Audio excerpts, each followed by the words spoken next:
Gravitational force जो कि काम करती है ना। ग्रेविटेशनल फोर्स बहुत बहुत बहुत वीक होती है और न्यूक्लियर फोर्स सबसे ज्यादा स्ट्रांग होती है। इलेक्ट्रोस्टैटिक फोर्स भी स्ट्रांग होती है, ठीक है। तो आपको पता है Na+ और Cl- में कौन सी फोर्स लग रही है? पॉजिटिव और नेगेटिव चार्ज के बीच में लग रही है इलेक्ट्रोस्टैटिक फोर्स। कौन सी फोर्स लग रही है? Static force. तो हम कह सकते हैं due to electrostatic static force of attraction, due to electrostatic force of attraction, due to electrostatic force of attraction, अगर इनमें इलेक्ट्रोस्टैटिक फोर्स ऑफ अट्रैक्शन लग रही है, they have high melting and boiling point. अब भैया इनकी इलेक्ट्रोस्टैटिक फोर्स बहुत ज्यादा है, अब इनको बॉईल करना है या तोड़ना है, मेल्ट करना है, तो ऐसे में इनकी मेल्टिंग पॉइंट और बॉइलिंग पॉइंट भी बहुत ज्यादा क्या होगी? हाई होगी। ठीक है, सिंपल है, ये बात सबको समझ में आ गई होगी। अब आगे देखते हैं लास्ट प्रॉपर्टी। लास्ट प्रॉपर्टी देख लेते हैं आयनिक कंपाउंड की। तीसरा, दे, ठीक है, एक्चुअल में ये पॉजिटिव नेगेटिव चार्ज एक दूसरे से इतना ज्यादा इंटरेक्टेड होते हैं, they do not conduct electricity in solid state.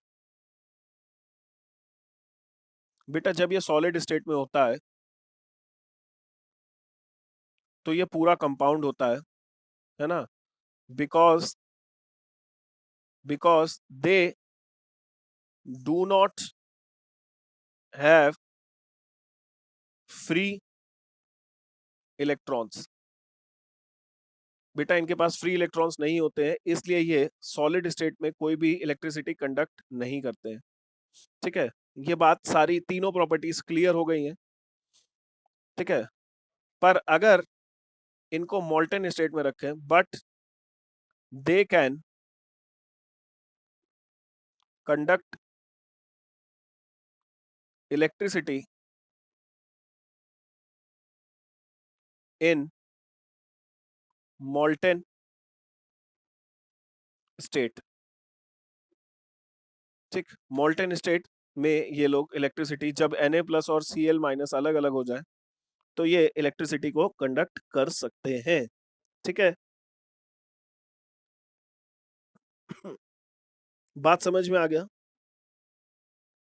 Next लिख लेते हैं ionic compounds are soluble in polar solvent। Polar क्या होता है, सॉल्वेंट क्या होता है, सारी बातें डिस्कस करना स्टार्ट करते हैं। ठीक है, पोलर क्या है? सबसे पहले बात करते हैं पोलर के बारे में। पोलर कंपाउंड क्या होते हैं?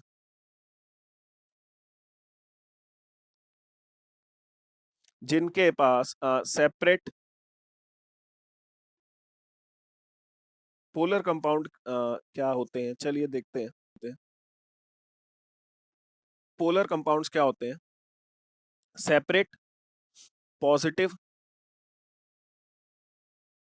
And negative charge. यानी कि अगर इसे हम लोग और बोले, dispersion in positive and negative charge. For example देखो, अगर मान लो H2O, मान लो HCl है, ठीक है, आपको पता है क्लोरीन नेगेटिव चार्ज खींच के रखता है, हाइड्रोजन पॉजिटिव चार्ज खींच के रखता है। इसी तरह मान लो H2O है, hydrogen negative charge positive charge खींच के रखेगा और ऑक्सीजन क्या रखेगा, 2 नेगेटिव चार्ज रखेगा। ठीक है, ऐसे सभी कंपाउंड्स को हम लोग क्या बोलते हैं, पोलर कंपाउंड बोलते हैं। Polar compounds are those compounds which shows dispersion is positive and negative charge, यानी कि सेपरेट पॉजिटिव चार्ज और नेगेटिव चार्ज एक दूसरे से जब सेपरेट हो जाते हैं तो ऐसे सभी कंपाउंड्स को पोलर कंपाउंड बोला जाता है। अब देखो, NaCl खुद Na प्लस और Cl माइनस में चला जाता है। पानी में भी हाइड्रोजन के पास पानी में भी हाइड्रोजन के पास प्लस चार्जेस हैं, ऑक्सीजन के पास क्या है, माइनस चार्जेस हैं। ठीक है, देखो NaCl खुद टूट जाएगा Na प्लस और Cl माइनस में। अब Na प्लस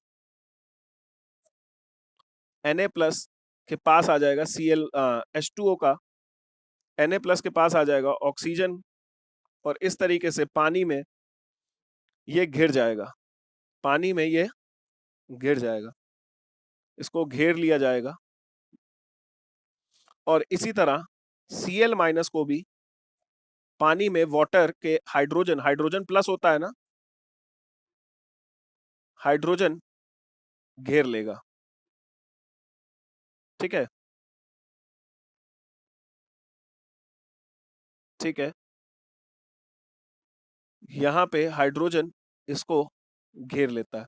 ठीक है, सो इस तरीके से ये पानी में पूरा क्या हो जाता है, डिसॉल्व हो जाता है। NaCl यानी कि ionic compound dissolve in polar solvent. Polar solvent सबको समझ में आ गया होगा। पोलर का मतलब होता है ऐसे कंपाउंड जिनका प्लस और माइनस अलग अलग हो सकता है। ठीक है, आयनिक की तरह ही इसके प्लस और माइनस सेपरेट किए जा सकते हैं। एग्जाम्पल हो गया हमारे पास HCl, H2O। ठीक है, वीडियो क्लियर नहीं है, चलिए देखते हैं। रुक जाइए 1 मिनट।